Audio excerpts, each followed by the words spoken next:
നമ്മൾ ഒരു plain vanilla sponge cake എങ്ങനെയാണ് ഉണ്ടാക്കുന്നതെന്ന് നോക്കാം. ഇതുണ്ടാക്കാൻ വെറും 3 ഇൻഗ്രീഡിയൻസ് മാത്രം മതി. എല്ലാ കേക്കിനും ബേസായിട്ട് ഉപയോഗിക്കാൻ പറ്റുന്ന ഒരു പ്ലെയിൻ വാനില സ്പോഞ്ച് കേക്കാണ്. അപ്പോൾ ഇതെങ്ങനെയാണ് ഉണ്ടാക്കുന്നതെന്ന് നോക്കാം. ഇനി ഇതിലേക്ക് ആവശ്യമായിട്ടുള്ള ഇൻഗ്രീഡിയൻസ് ഒക്കെ നമുക്കൊന്ന് അളന്നെടുക്കാം. 250 ml കപ്പിന് 1 കപ്പ് മൈദ. ഇതുപോലെ വേണം മൈദ അളന്നെടുക്കേണ്ടതായിട്ട് കുത്തി നിറച്ചെടുക്കരുത്. 120 ഗ്രാം മൈദ.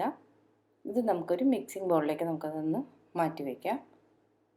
നമ്മൾ നേരത്തെ പറഞ്ഞ പോലെ തന്നെ ആകെ 3 ഇൻഗ്രീഡിയൻസ് വെച്ചിട്ടാണ് നമുക്ക് ഈ പ്ലെയിൻ വാനില സ്പോഞ്ച് കേക്ക് ചെയ്യുന്നത്.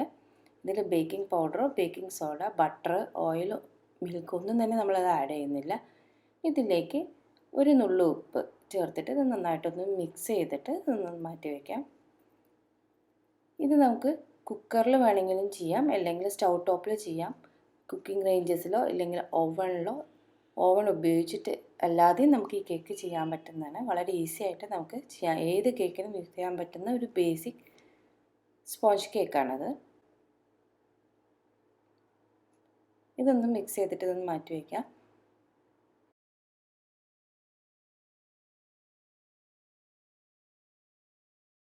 ബേക്കിംഗ് പൗഡറും ബേക്കിംഗ് സോഡ ഒന്നും യൂസ് ചെയ്യാതെയാണ് നമ്മൾ ഈ കേക്ക് ഉണ്ടാക്കിയെടുക്കുന്നത്. നമ്മൾ മുട്ടയാണ് നമ്മളിവിടെ റേസിംഗ് ഏജൻ്റായിട്ട് ഉപയോഗിക്കുന്നത്.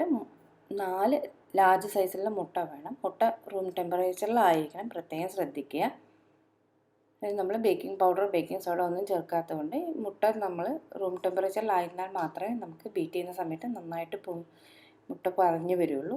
എന്നാൽ മാത്രമേ നമ്മുടെ കേക്ക് അതുപോലെ നന്നായിട്ട് പൊന്തി വരുള്ളൂ. അതിലേക്ക് ഒരു 3/4 കപ്പ് പഞ്ചസാര, 3/4 കപ്പ് മുതൽ 1 കപ്പ് വരെ ചേർത്താവുന്നതാണ്. ഇനി നമുക്ക് ഫ്രോസ്റ്റിങ്ങും ഫില്ലിങ്ങും ഒക്കെ ചെയ്യണമെങ്കിൽ ഒരു 3/4 കപ്പ് പഞ്ചസാര ചേർക്കാം. നോർമൽ ടീ കേക്കായിട്ട് കഴിക്കുകയാണെങ്കിൽ 1 കപ്പ് പഞ്ചസാര വരെ ചേർത്തിട്ട് നമുക്കത് ബീറ്റ് ചെയ്തെടുക്കാം. ഇത് നമുക്കൊന്ന് ബീറ്റ് ചെയ്തെടുക്കാം. ഞാനിവിടെ സ്റ്റാൻഡ് മിക്സറിലാണ് ബീറ്റ് ചെയ്തെടുക്കുന്നത്. നിങ്ങൾക്ക് വേണമെങ്കിൽ ഹാൻഡ് ബീറ്റർ ഉണ്ടെങ്കിൽ ഹാൻഡ് ബീറ്ററിൽ ബീറ്റ് ചെയ്തെടുക്കാം. ഇനി ഇതില്ലാത്തവർക്കുള്ളൊരു കേക്ക് ഞാൻ ഉടനെ പോസ്റ്റ് ചെയ്യുന്നുണ്ട് മിക്സി ഉപയോഗിച്ചിട്ട്. പിന്നെ അതുപോലെ തന്നെ നമ്മുടെ ഈ ബേക്കിംഗ് ടിപ്സിൽ ഞാൻ ഓരോ കേക്കിലും നമ്മൾ ബേക്കിംഗ് പൗഡർ എന്തുകൊണ്ടാണ് യൂസ് ചെയ്യുന്നത്, ബേക്കിംഗ് സോഡ എന്തുകൊണ്ടാണ് യൂസ് ചെയ്യുന്നത്, ഇതിനെക്കുറിച്ചുള്ള ഓരോ വീഡിയോസിലും ഞാൻ അപ്ലോഡ് ചെയ്യുന്നുണ്ട്. നന്നായി പതഞ്ഞ് വരുന്ന സമയത്ത് നമുക്കിതിലേക്ക് പഞ്ചസാര അല്പം ചേർത്ത് കൊടുത്തിട്ട് നന്നായിട്ടൊന്ന് ബീറ്റ് ചെയ്തെടുക്കാം. അപ്പോൾ നമ്മുടെ ബേക്കിംഗ് ടിപ്സിലേക്ക് നമ്മൾ കുറേയധികം റെസിപ്പീസിനോടൊപ്പം തന്നെ ബേക്കിംഗ് ഉണ്ടാകുന്ന ഓരോ ടിപ്സുകളും, എന്തുകൊണ്ടാണ് കേക്ക് കറക്റ്റായിട്ട് പൊന്തി വരാത്തത്, എന്തുകൊണ്ടാണ് കേക്ക് ഉണ്ടാക്കുമ്പോൾ ഉണ്ടാകുന്ന ടേസ്റ്റിലുള്ള വ്യത്യാസം, ഇങ്ങനെ കുറേ കാര്യങ്ങൾ നമ്മളിതിൽ ഡീറ്റെയിൽ ആയിട്ട് ഡിസ്കസ് ചെയ്യുന്നതായിരിക്കും. 8 മുതൽ 10 മിനിറ്റ് വരെ മീഡിയം ടു ഹൈ സ്പീഡിലിട്ട് വേണം ബീറ്റ് ചെയ്യാനായിട്ട്. ഇനി ഇതിലേക്ക് 1 ടീസ്പൂൺ ഹണി ചേർത്ത് കൊടുക്കുന്നുണ്ട്. ഹണി എന്തിനാണ് ചേർത്ത് കൊടുക്കുന്നത് പറഞ്ഞാൽ മുട്ടയുടെ മണം ഒട്ടും തന്നെ ഇല്ലാതിരിക്കാൻ വേണ്ടിയിട്ടാണ് ഹണി ആഡ് ചെയ്ത് കൊടുക്കുന്നത്.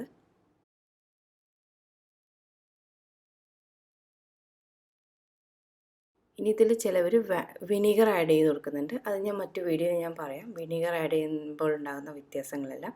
ഇനി ഇതിൽ നമ്മൾ 1 ടീസ്പൂൺ വാനില എക്സ്ട്രാക്റ്റ് ആഡ് ചെയ്ത് കൊടുക്കുന്നുണ്ട്, അല്ലെങ്കിൽ വാനില എസെൻസ്, അല്ലെങ്കിൽ വാനില ബീനോ, എന്ത് വേണമെങ്കിൽ നമുക്കിതിലേക്ക് ആഡ് ചെയ്ത് കൊടുക്കാം. അല്ലെങ്കിൽ നിങ്ങൾക്ക് ഇഷ്ടമുള്ള ഫ്ലേവർ ആഡ് ചെയ്ത് കൊടുക്കാം. ഈ സ്പോഞ്ച് കേക്കിൽ നമ്മൾ ഇഷ്ടമുള്ള ഫ്ലേവർ ആഡ് ചെയ്ത് കൊടുത്താൽ സ്ട്രോബെറി ഫ്ലേവർ വേണമെങ്കിൽ സ്ട്രോബെറി ഫ്ലേവർ, ഏത് ഫ്ലേവർ വേണമെങ്കിൽ നമുക്കിതിലേക്ക് ആഡ് ചെയ്ത് കൊടുക്കാവുന്നതാണ്. ഇത് 8 മുതൽ 10 മിനിറ്റ് വരെ മീഡിയം ടു ഹൈ സ്പീഡിലിട്ട് ബീറ്റ് ചെയ്തെടുക്കുക. ഇതുപോലെ നല്ല ക്രീമി ആകുന്നവരെ ഒന്ന് ബീറ്റ് ചെയ്തെടുക്കണം.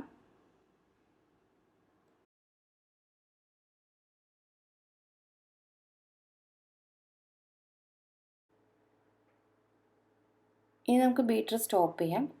ഇതാണ് റിബൺ സ്റ്റേജ് എന്ന് പറയുന്നത്. ഇതുപോലെ ഡ്രിപ്പ് ചെയ്യുമ്പോൾ ഇത് ഒരു 5 സെക്കൻഡ്സ് ഇത് ഹോൾഡ് ചെയ്യും. അതിനുശേഷം അത്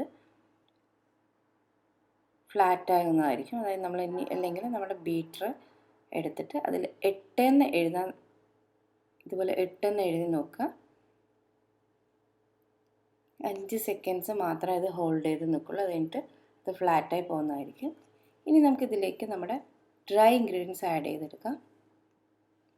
നമ്മൾ നേരത്തെ മിക്സ് ചെയ്ത് വെച്ചിരിക്കുന്ന മൈദയും സോൾട്ടും ഇതിലേക്ക് കുറച്ചായിട്ട് ചേർത്ത് കൊടുത്തിട്ട് ഫോൾഡ് ചെയ്തെടുക്കേണ്ടതുണ്ട്.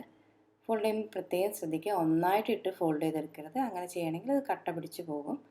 അതുപോലെ ഞാൻ ഫോൾഡ് ചെയ്യുന്ന പോലെ തന്നെ ഫോൾഡ് ചെയ്യാൻ നോക്കുക. ഇത് കട്ട് ആൻഡ് ഫോൾഡ് മെത്തേഡ് എന്ന് പറയും. ഇത് ഫോൾഡ് ചെയ്യുന്ന സമയത്ത് നമ്മുടെ ബൗളും കൂടി ഒന്ന് റൊട്ടേറ്റ് ചെയ്ത് കൊടുക്കുക. അപ്പോൾ എല്ലാ ഭാഗത്തും ഈവനായിട്ട് അത് മിക്സ് ചെയ്ത് കിട്ടുന്നതായിരിക്കും. ഇതേപോലെ ഒന്ന് മിക്സ് ചെയ്തെടുക്കുക. അതുപോലെ അടിഭാഗം കൂടിയിട്ട് ഒന്ന് ഇങ്ങനെ ഒന്ന് ഇളക്കി കൊടുക്കുക. കാരണം നമ്മൾ സൈഡ്സ് മാത്രം മിക്സ് ചെയ്യുന്ന സമയത്ത് സൈഡിലുള്ള ഇതൊക്കെ നന്നായിട്ട് മിക്സ് ചെയ്യും, താഴെ ഭാഗങ്ങളിലുള്ള മൈദ മിക്സ് ചെയ്യാതെ കിടക്കുന്നുണ്ടാവും. അപ്പോൾ ഇതുപോലെ അടിഭാഗം കൂടി ഒന്ന് മിക്സ് ചെയ്ത് കൊടുത്തിട്ട് ഇതുപോലെ ഫോൾഡ് ചെയ്തെടുക്കുക. ഇനി നമുക്ക് 180 ഡിഗ്രിയിൽ നമ്മുടെ ഓവൻ ഒന്ന് പ്രീ ഹീറ്റ് ചെയ്യാനിടണം. നമ്മുടെ ബാറ്റർ തയ്യാറാക്കുന്നതിന് മുമ്പ് ആദ്യം നമ്മുടെ ഓവൻ പ്രീ ഹീറ്റ് ചെയ്യാനിടണം. ഇനി സ്റ്റൗ ടോപ്പിൽ ചെയ്യുന്നവരാണെങ്കിലും നമ്മുടെ ബാറ്റർ തയ്യാറാക്കുന്നതിന് മുമ്പ് സ്റ്റൗ ടോപ്പിലാണെങ്കിലും കുക്കറിലാണെങ്കിലും ഒന്ന് ചൂടാക്കാനിടുക. ഇനി ഓവനെ കുറിച്ചൊരു ഡീറ്റെയിൽ ആയിട്ട് വീഡിയോ ഞാൻ പോസ്റ്റ് ചെയ്തിട്ടുണ്ട്. എന്തെങ്കിലും ഡൗട്ടുള്ളവരത് കാണുക. ഞാൻ നോർമലി 170 ഡിഗ്രിയിലാണ് ബേക്ക് ചെയ്യാറുള്ളത്. ഇനി OTGയിലാണെങ്കിൽ ഒരു 160-170 ഡിഗ്രിയിൽ ബേക്ക് ചെയ്യുക. ഇനി ഇലക്ട്രിക് ഓവനിലാണെങ്കിൽ ഈവൻ കുക്കിംഗ് റേഞ്ചസിലാണെങ്കിൽ അല്ലെങ്കിൽ ഓവനിലാണെങ്കിലും ഒരു 160-170 ഡിഗ്രിയിൽ ബേക്ക് ചെയ്ത് നോക്കുക. ഓരോ ഓവനും വ്യത്യാസമാണ്. ഓവൻ തെർമോമീറ്റർ ഉണ്ടെങ്കിൽ നിങ്ങൾക്ക് കറക്റ്റായിട്ട് നിങ്ങളുടെ ഓവൻ്റെ ഓവൻ്റെ ടെമ്പറേച്ചർ അറിയാൻ പറ്റുന്നതാണ്. നമ്മൾ ബാറ്റർ തയ്യാറാക്കിയത് നമുക്ക് പാനിലേക്ക് ഒഴിച്ച് കൊടുത്തിട്ട് ഒരു 170 ഡിഗ്രിയിലാണ് ഞാൻ ബേക്ക് ചെയ്യുന്നത്. ഒരു 45-50 മിനിറ്റ്സിൽ. ഓരോ ഓവനും വ്യത്യാസമാണ്. അതിനനുസരിച്ച് നിങ്ങളുടെ ഓവൻ്റെ ടെമ്പറേച്ചർ അനുസരിച്ച് ഒന്ന് ബേക്ക് ചെയ്തെടുക്കുക.